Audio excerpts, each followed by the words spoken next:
Summer is a sun time, a fun time, a time for holidays and breaks, for relaxation and for play. It's the great season of the outdoors when, in the words of the well-known song, "The livin' is easy." For our ancestors, summer was a time of relief and of relative ease. They no longer had to battle against the cold and the damp, and instead they were able to spend long days out in the nice, clear, open air. But of course, summer also was a time of hard work because the crops were growing and ripening and needed tended to so they would be successful. So there was plenty of work, but it was joyous work, warmed and softened by the regenerative sun. Summer is known as the season of fire and evil heat. Summer is expansive. Summer is full and generous. And in the Chinese system, summer sees the maturation of an aggressive energy of spring. The wood energy has now burned into a full yang fire, and summer is obviously the most energetic phase of the whole year cycle.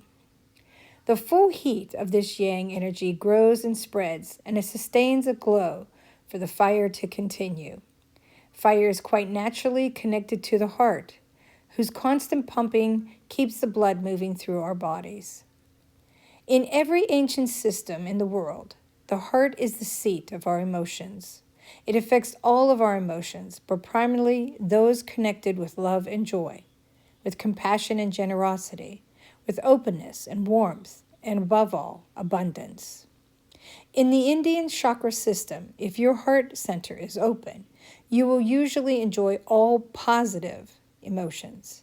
If it is blocked, on the other hand, the results can lead to hypertension, hysteria, nervous disorders, and problems and disease of the heart and circulatory system.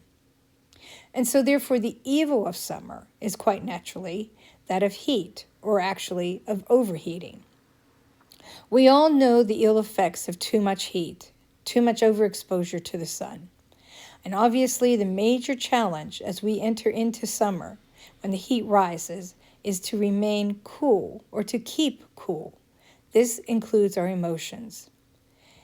The color of summer is naturally a very glowing red color, the color of fire and blood.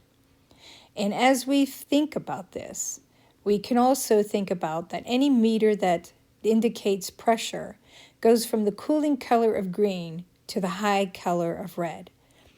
So in these first days of summer and as it approaches, what we obviously would want to start paying attention to is our emotions and how even if they rise into heat, that we are able to bring them down and cool into the blue or the green.